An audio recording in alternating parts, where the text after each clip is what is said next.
So let us start today's discussion. So today will be the last lecture on path integrals, and then I shall move on to some other topic. So what we shall do today is we shall look at the infinitesimal propagator. So let me call the propagator U or K, whatever. So, and let us take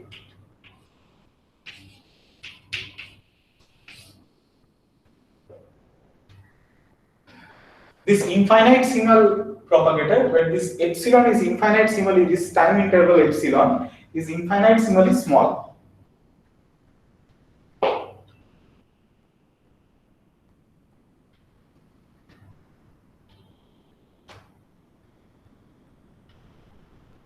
Okay.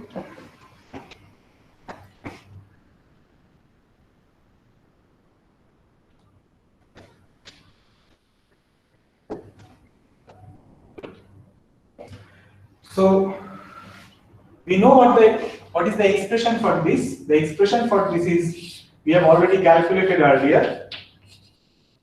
The expression for this is the following: square root of this factor, and then it is e to the power of I by h bar epsilon qf minus qi by epsilon whole square minus v qf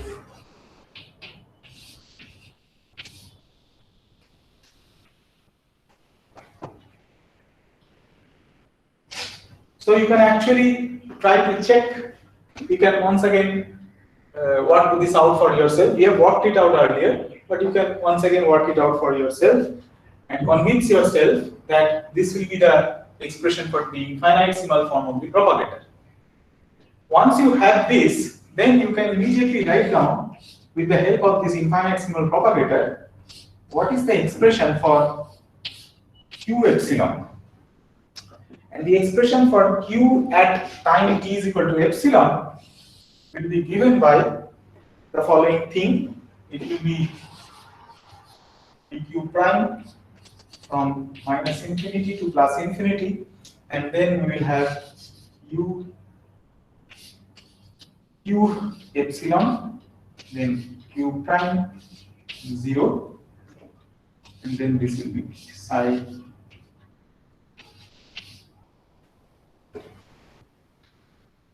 So this will be the expression for the wave function at a time t is equal to epsilon. Given the wave function at time t is equal to 0, this is q prime. So you take this. We have also seen this equation earlier. So you just take this wave function at time t is equal to 0, which is positioned at q prime, multiply it by this infinitesimal propagator, integrate over all q prime, and then you will get the wave function at time t is equal to epsilon at the position q, right? So this is our expression. And what we shall now do is we shall just substitute the expression for this propagator here, and what we shall get is the following. This will give us m by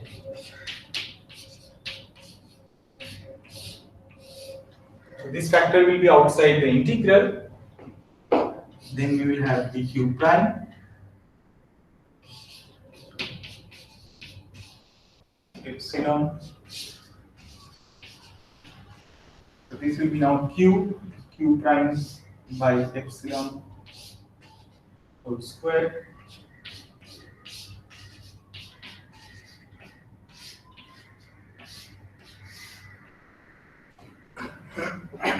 So this is the expression for the infinitesimal propagator, and this will be multiplied by psi q prime 0.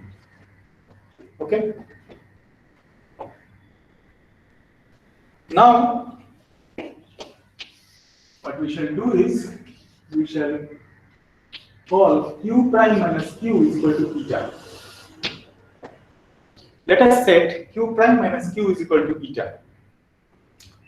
If we do that, then we shall have psi q 2 epsilon that is equal to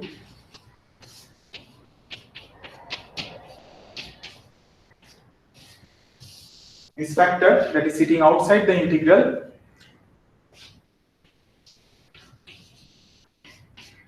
So what we shall do is we shall treat this q as a constant. Okay. The only thing that we have, the variable of integration is q prime. So from here, what we find is that dq prime is d eta. So this becomes d eta, and then here e to the power of I by h bar epsilon. This is q minus q prime by epsilon whole square. So we can write this as, this will be same as eta square by epsilon square, and then this will be v. We shall substitute q prime over here. If we do that, this will be eta plus q. So this will be q plus eta by 2. Okay. So what we have done is we have substituted q prime here, which is equal to eta plus q. So this gives us this thing, and this then multiplied by psi, the wave function, and q prime is once again q plus eta comma 0.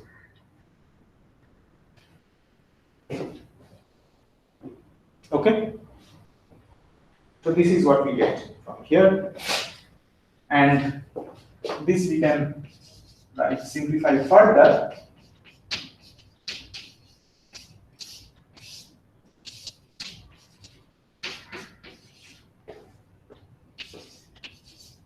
D eta e to the power of I. Do I have an m here? Let me just check. I think we have missed a m. We have an m here, and this is m by 2. Please put an m by 2 here. We will have an m by 2 at that point. So we will have an m by 2 here. We will have an m by 2 here. And now everything is fine. So please add a factor of n by 2 in the expression for the propagator. So if you have that, then we will have, this is Im by 2 h bar epsilon eta square. This is the first term. And then this is multiplied by e to the power of minus I epsilon by h bar v of q plus eta by 2. And this then multiplied by psi q plus eta 0. This is what we have. Okay. Is this part clear? Is it okay?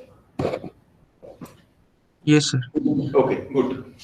So just a correction, you just add a factor of m by 2 here. So now what we shall do is, now you know in this integral, look at this term here. So if eta is very large here, then what will happen is that this term is rapidly oscillating, right? If eta is very large, this term is rapidly oscillating. So this contribution, if eta is very large, then since this is a rapidly oscillating term, this integral will ultimately average out to 0 because of this rapid oscillation. Therefore, this eta, the contribution to this integral, will come only from the following region. It will come from the region 0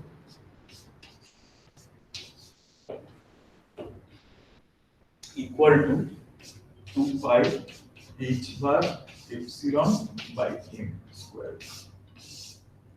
So if eta is in this range, then you will get the contribution will come from this region of the integration. Okay, so this is our argument. You can see it quite easily. What I am saying is that if eta is very large, then this will be rapidly oscillating, and you will not get contribution from this integral because it will average, due to the rapid oscillations, it will average out to 0.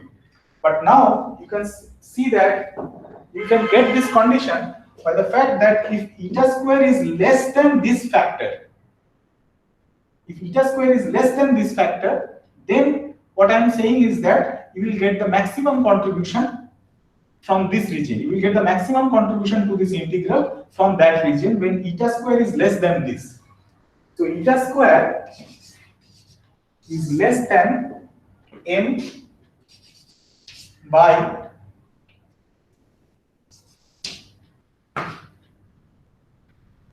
or should write it in the following way, not m. Eta square is less than 2h bar epsilon by m. So if this is less than 1, that is what I am saying. So if eta square is less than this, then you will get the maximum contribution to this integral coming from that region. And that is quite obvious because you can see that if you set eta is equal to 0, then this factor is gone. That will give you a contribution.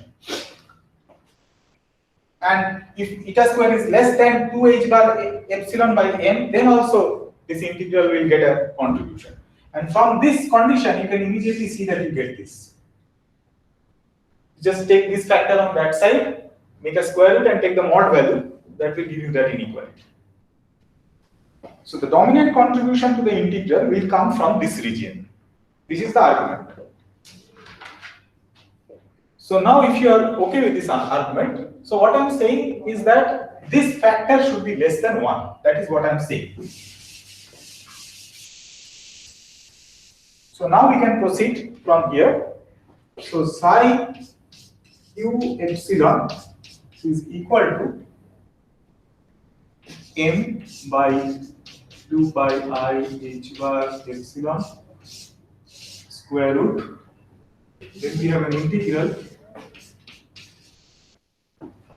Then we have this integral d eta to the power of I m by 2 h bar epsilon eta square. This is the first term. And then what we shall do is we shall make a Taylor series expansion of this and keep terms up to order eta. So if you do that, this will give us 1 minus I and also order epsilon. So it is better to say that keep terms up to order epsilon at this point, because epsilon is very small, infinitesimally small. So if I do that, we will get this plus order epsilon square. So we have made a Taylor series expansion of this. And then this is multiplied by psi q plus eta 0. This is what we have. And now what we shall do is we shall, with this factor, we shall make a Taylor series expansion of psi q plus eta about q. And if you do that, this will give us psi q comma 0 plus eta psi prime q comma 0 plus eta square by 2 factorial psi double prime q comma 0 and so on. Make a Taylor series expansion. Okay. Once you have this, let us multiply this factor with this factor. So if you multiply this,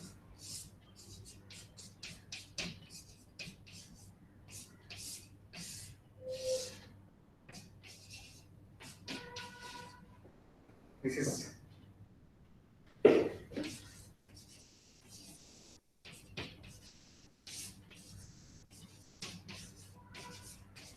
so we have this is the first factor, and then you multiply these two terms.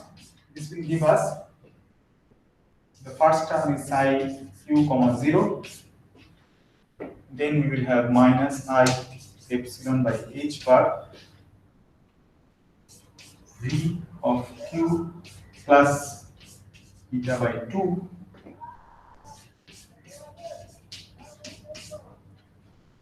q comma 0. So this is the first term, this term multiplied by these two terms.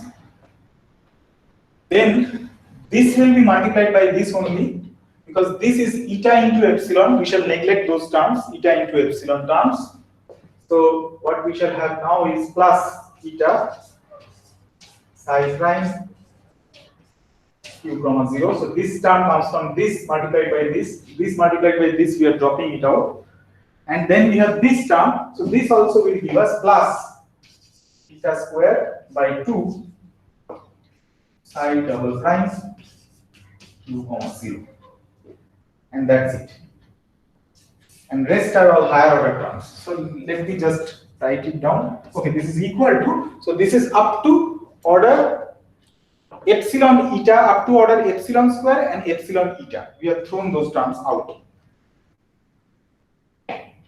Okay, eta cube terms have been thrown out. So what we have done is we have thrown order these terms, order epsilon square. We have thrown order epsilon eta, we have thrown out, and we have thrown out order eta cubed. These terms we have thrown out.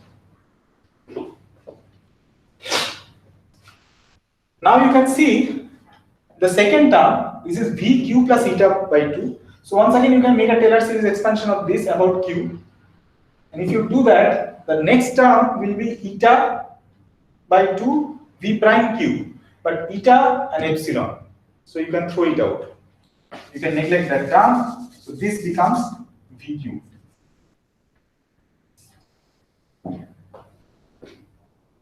Okay. And now there is nothing much to do. We just need to multiply this by all these terms, and let us see what we get from here.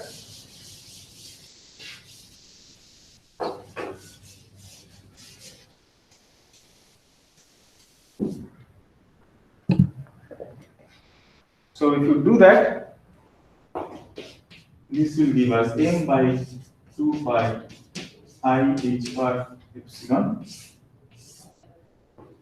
This. So these two terms are basically independent of eta.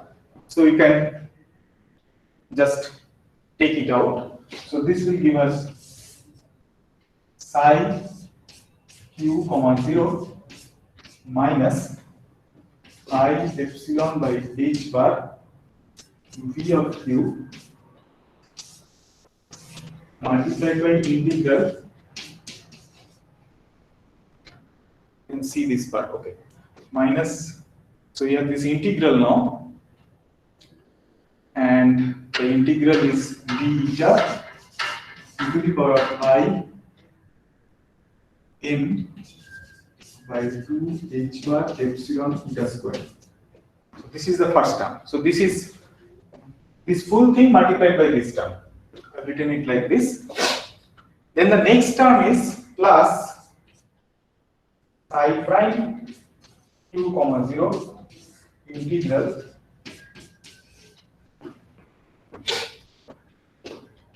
d eta e to the power of I n. This is the next term, and then the final term that you have here is plus half psi double prime q comma 0. Then you have this integral eta square exponential.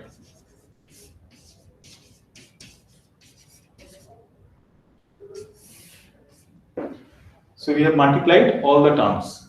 Okay. Look at this second term. This is eta, and then you have a Gaussian eta square like factor.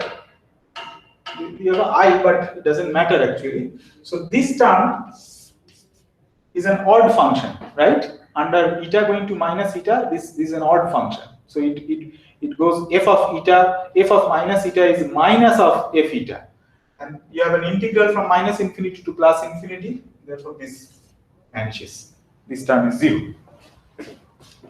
So what is left is you have to do this integral. This integral we know how to do. We have already done it, and you have to do this integral. This integral also you should be able to do it. You know how to do it, Gaussian integrals. And what we shall do is we shall write down the result.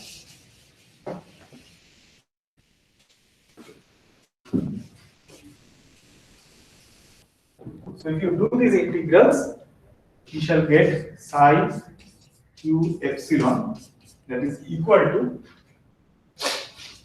m by 2 pi I h bar epsilon square root is multiplied by the first term will give us precisely 2 pi I h bar epsilon by m. So you can see that this and this will cancel out. This multiplied by psi q comma 0 minus I h bar epsilon v q. This is the first term. And then we have a second term. This will not vanish. This integral will not vanish because this is an even function in eta.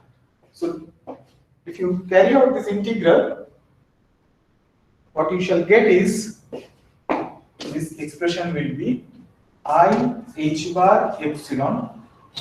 The value of that integral will be I h bar epsilon by m. So you have this thing multiplied by 2 pi I h bar epsilon by m. So this is the value of this integral. Please check yourself. Please do it. I leave it as an exercise for you.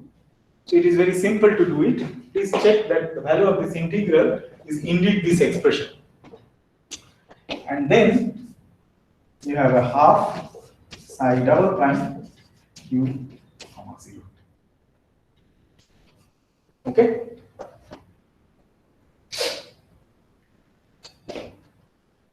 So this is what we get. And then you can see that this factor, this factor, and this factor will cancel. And what we shall ultimately get is, this will lead us to psi q comma 0 minus phi epsilon by h bar v of q. So this is these two terms, and then we shall have plus I h bar epsilon by 2n psi double prime q comma 0. So this is our final result. So psi q epsilon is psi q comma 0 minus I epsilon by h bar vq plus I h bar epsilon by 2n psi double prime q comma 0. Okay.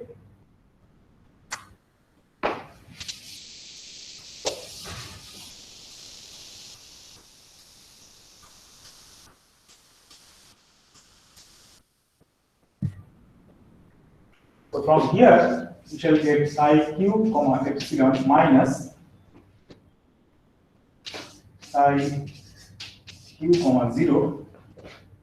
You take that to take this term on that side and divide by epsilon. Divide by epsilon. That will give us, this will give us I. Okay, let me just. So this is giving us I h bar by 2m psi double prime q comma 0. This is this term, and then we have minus I by h bar v of q. I think I have missed something here. I think we have missed a term here. This will be multiplied by some psi q. Let me just check. This there will be a factor. Please go through the calculation once again. Here we have missed a factor. There will be a psi q 0 multiplied by this v of q. Please check it. When we multiply the two expressions, we must have missed this factor. So you will have a psi sitting over here. Please check it yourself.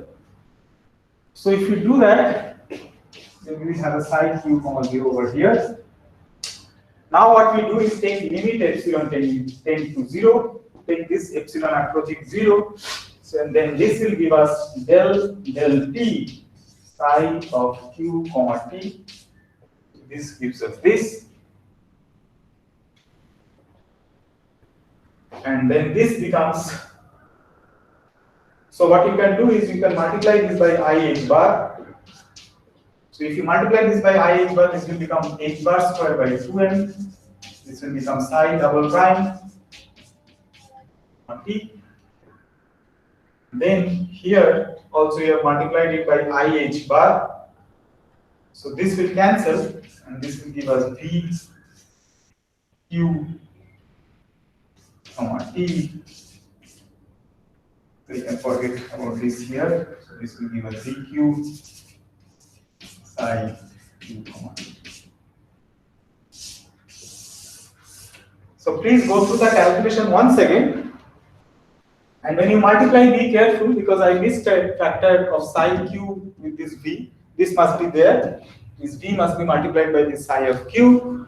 And if you do that, you go through that, do all the integrals, divide by epsilon, take the epsilon going to zero limit, you get the Schrodinger time-dependent Schrodinger equation. So the lesson is that the path integral formalism you can actually derive or it is better to say that the Schrodinger equation that we have learned so far in the quantum mechanics course, in the first semester, second semester quantum mechanics course, the time-dependent Schrodinger equation is actually contained in the path integral formalism. It is inbuilt. It is there in the path integral formulation of quantum mechanics. And what we have shown is that you can systematically derive the Schrodinger equation from the path integral formulation. It is better not to say derive because it should come out from this formulation because it is already there inbuilt in your formulation. So we have shown, it is better to say that we have shown the equivalence of the path integral formulation of quantum mechanics with the Schrodinger equation. So it is there. So this is one thing which I wanted to show you today, and I shall show you one more thing and then end today's discussion. And this will be all for this path integral course. We shall start a new topic from Monday because Friday is a holiday. So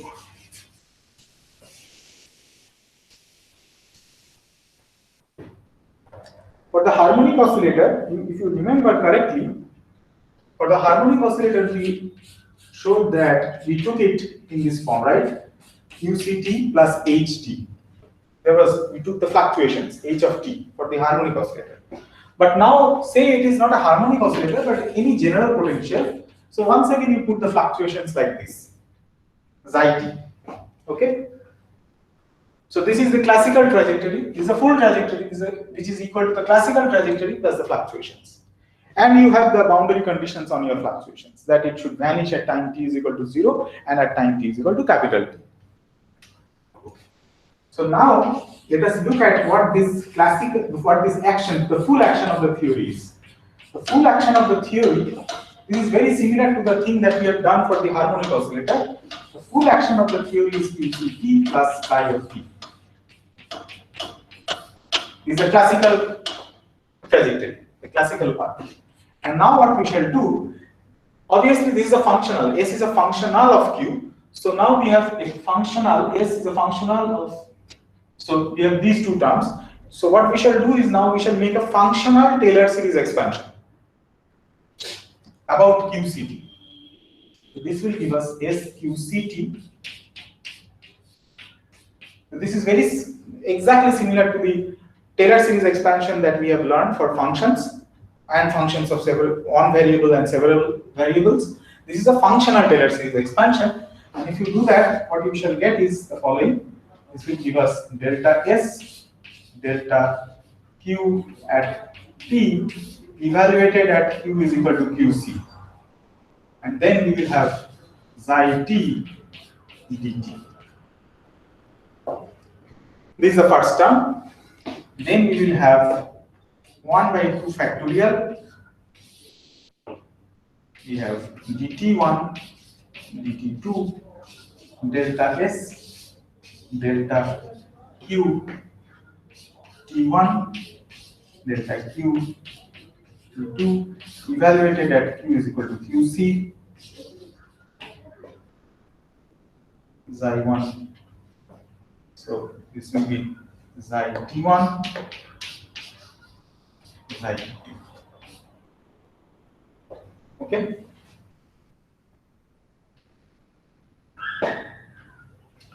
and then so on. You have higher order terms in xi. You have ordered xi cube and all these terms come. Now, at once you can see that the second term is 0, right? This term is 0 because this is a functional derivative of del s del qt evaluated at q is equal to qc. So this is the classical equation of motion. So this term is 0. This term is not there. So you have this term, and this term, and higher order terms which we are neglecting for the time being. And once again I repeat that this is what we are doing. The technique that we have taken in here is the functional Taylor series expansion. So we have this action, and now let me write down the expression for the propagator. So this is the expression for this overlap is the propagator, and you have a path integral representation for that.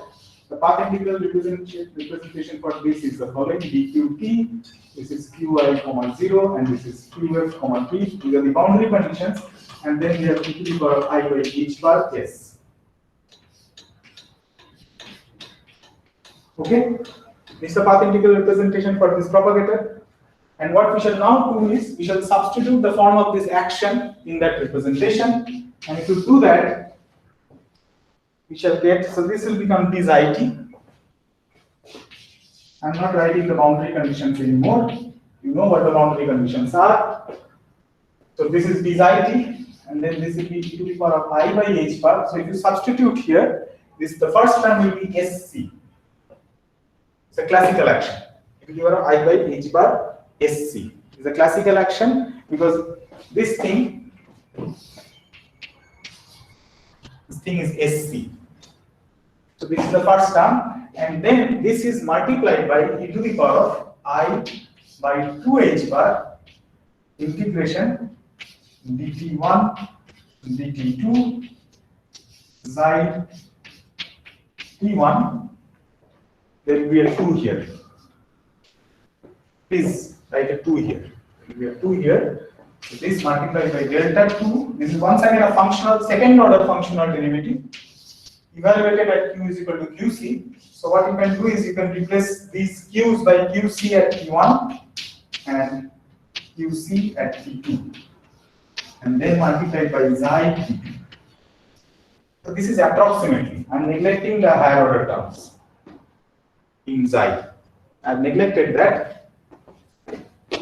This thing is independent. The classical action is independent of xi, so you can take it outside the integral. So this is e to the power of I by h bar sc.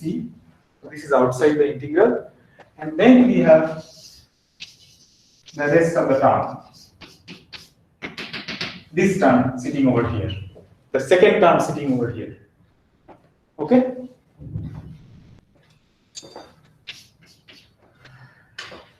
But this is a functional integral over xi. This is a functional integral over xi, and you have two factors, xi t1 and xi t2. So this is a Gaussian integral.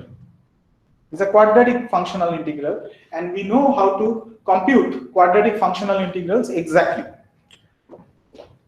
We have neglected the higher order terms, obviously. So this becomes a quadratic functional integral, and we know the result for that.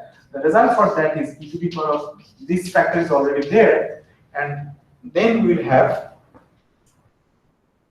this will be then multiplied by 1 divided by square root of determinant of 1 by h bar delta 2s delta qc t1 delta qc t2.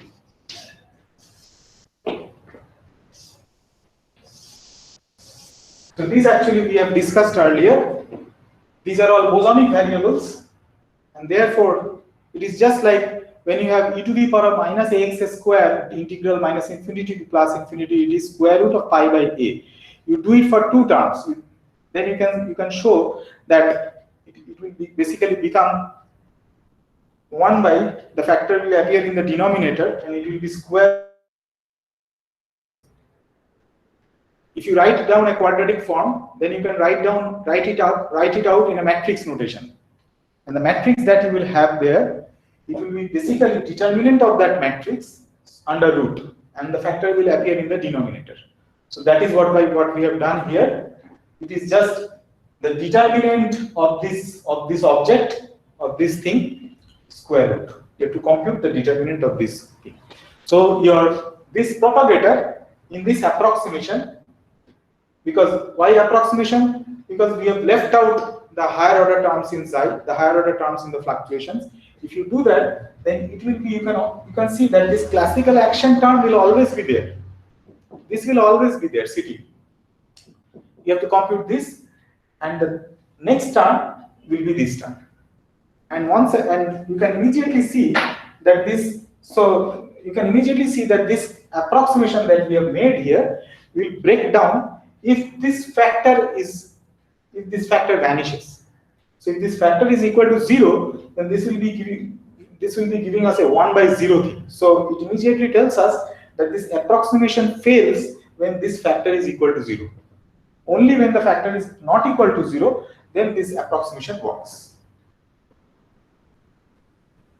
And you can show, I will just leave it to you as an exercise, because we have learned how to compute functional derivatives now. By this time, we have learned how to compute functional derivatives. So, given an action, the action for this problem is the following: dt half m q dot square t minus v of q. So given this action, you can immediately compute what the classical action is if you replace q by qc, right? Just replace q by qc, then all this will become qc. So this is your classical action. And what you have to do, you have to calculate what this delta 2s delta, so you have to calculate the second order functional derivative. And you just take a variation, or you apply the functional derivative formula that I have given you. You have a formula for that, or you can start from first principle. You take a variation of this, compute the variation, and then compute the functional derivative. If you do that, then what you will get is delta 2 del qc t1 del qc t2. This object you can immediately compute. This will be basically equal to minus of m d2 dt2 plus dt12 plus v double prime qc delta of t1 minus t2. So if you do this functional derivative, please do it, please check it yourself. You will get this thing. This is very simple to compute. And you must, another comment that I would like to make is that you must have noted that I have intentionally kept the 1 by h bar factor here, the h bar factor in this expression. This I have done to show you the quantum nature of this factor. This factor, you can see that this is the classical action. There is no quantum here. This classical thing there is no quantum thing about this term. Only the only fact is that there is a h bar factor sitting. That will always be there, right? But this factor is really a quantum factor, and to show that this is indeed a quantum factor, I have explicitly kept the h bar factor sitting. I have kept the h bar factor here. And now, if you compute that second order functional derivative, you will get this thing. So what you have to do really, so this expression is this thing. So what you have to really calculate is you have to calculate the determinant of this operator. Is it okay? You have to calculate the determinant of this thing is an operator. So you have to calculate determinants of these operators. So this is basically calculating. This thing is basically called the these are called functional determinants, and these are basically nothing but calculating the determinants of linear differential operators acting on function spaces. So these operators act on certain spaces of functions which form a vector space by, function spaces basically form linear vector spaces. So these operators act on those spaces, on those linear vector spaces, and in fact these are Hilbert spaces, which are also vector spaces. And so these operators acts on these Hilbert spaces, which are basically complete vector spaces with a scalar product defined on it, with an inner product, complete inner product spaces. So these operators, these are linear differential operators, and they operate on these vector spaces, which are basically function spaces, and you have to calculate the determinant of those operators. This is what you have to do. This technique is quite involved, and it is a nice place for us to stop here at this point. So I leave it for your curiosity to compute these functional determinants. I think we shall not be able to cover, or we shall not be able to learn how to compute these functional determinants in this course. If I have time, I think I will not have much time, because Professor Archon Majumdar will be taking classes, and I have to finish other topics also. So we shall stop here, but maybe in the field theory course, we shall learn how to compute these functional determinants. So what the basic thing that you have to do here is compute the determinant of linear differential operators which acts on certain function, which acts on function spaces.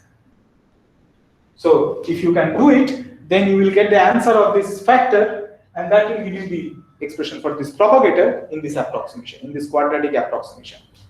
And interestingly, you can show if you have learned the WKB approximation. In WKB approximation also, you can actually show that this approximation that we have made, this is actually called the saddle point approximation, because we are computing this functional integral in the saddle of this expression.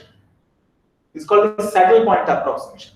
So what this basically means is that you are neglecting the higher order terms, and you are calculating the contribution of this functional integral from only the Gaussian part and neglecting all other terms. This is basically the saddle point approximation, and if we have some more time, we can actually discuss in some discussion, in some lecture about the saddle point approximation. Maybe I can take a lecture on that. So this is basically the saddle point approximation, and you can show that this saddle point approximation that you have made in the case of this path integral formulation here, it is exactly equivalent to the WKB approximation. So this saddle point approximation is like a semi-classical approximation, and you know WKB approximation is also a semi-classical approximation, and you can show that these two things are actually equivalent, completely equivalent. So I leave it at this point. So our task is to compute these kind of functional determinants, which we shall not be able to, perhaps not be able to do it in this course. So I think it is a good place to stop here, and this is all about the path integral course that you have in this semester. From the next lecture on Monday, we shall start identical particles. Okay? So let us stop here for today, and please send me the assignment. Send the assignment tomorrow by 5 p.m. And Shoham, please send the assignment sheet to the post-MSc students also. Sir, I have sent already. Okay, very good. Thank you. So let us stop here. Thank you very much for today. We shall meet on Monday.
Class खत्म हो गया? अरे अरे